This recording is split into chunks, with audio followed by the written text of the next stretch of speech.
Induce fit model लेंगे हम। Induce fit model most recent जो रिसर्चेस हैं, मोस्ट एडवांस जितनी भी इसमें एविडेंसेस हैं, वो सब के सब इंड्यूस फिट मॉडल के हक में जाते हैं, जो कि मॉडिफाइड फॉर्म है लॉक एंड की मॉडल की।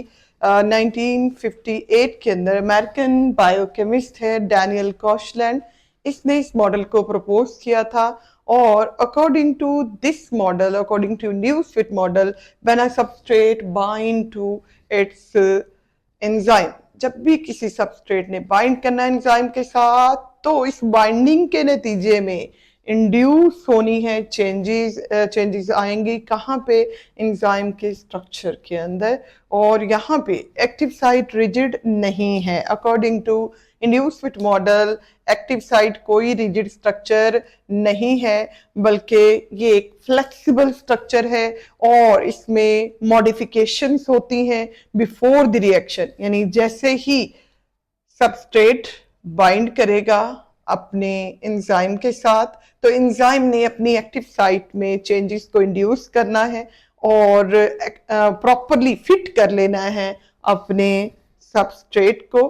तो सबस्ट्रेट की फिटिंग के बाद एंजाइम सबस्ट्रेट कॉम्प्लेक्स बनेगा और प्रोडक्ट की फॉर्मेशन होगी। यहाँ हम इसको डायग्रामेटिकली समझेंगे। ये हमारे पास सबस्ट्रेट है जिसकी एक मखसूस शेप है, ये एंजाइम है और ये एंजाइम की एक्टिव साइट है। ये इसकी शेप को देखें, एंजाइम की शेप को देखें, तो ये एग्जैक्टली फिट नहीं आते एक दूसरे के अकॉर्डिंग। तो जब एंजाइम के साथ सबस्ट्रेट आकर बाइंड करेगा तो चेंजेस इंड्यूस होंगी एंजाइम की एक्टिव साइट के साथ। एंजाइम की एक्टिव साइट इस फॉर्म से इस फॉर्म में आ जाएगी। चूंकि ये फ्लेक्सिबल है, ये रिजिड स्ट्रक्चर नहीं है, इसने अपने अंदर चेंजेस को इंड्यूस किया, जिसके नतीजे में एंजाइम की एक्टिव साइट के अंदर फिट आ गया क्या चीज? सबस्ट्रेट। सो सबस्ट्रेट फिट होने के बाद क्या बन गया? कॉम्प्लेक्स एंजाइम सबस्ट्रेट कॉम्प्लेक्स बन गया। अब यही कॉम्प्लेक्स, इसकी ब्रेकडाउन होती है, कैटालाइसिस होती है, और कैटालाइसिस के नतीजे में एंजाइम अपनी ओरिजिनल शेप को, ओरिजिनल स्ट्रक्चर को, ओरिजिनल फॉर्म को गेन कर लेता है। जिस तरह ये इनिशियल स्टेज पे था, ये वैसे ही बन जाता है, वैसी एक्टिव साइट आ जाती है, जबकि प्रोडक्ट यहाँ से रिलीज हो जाती हैं।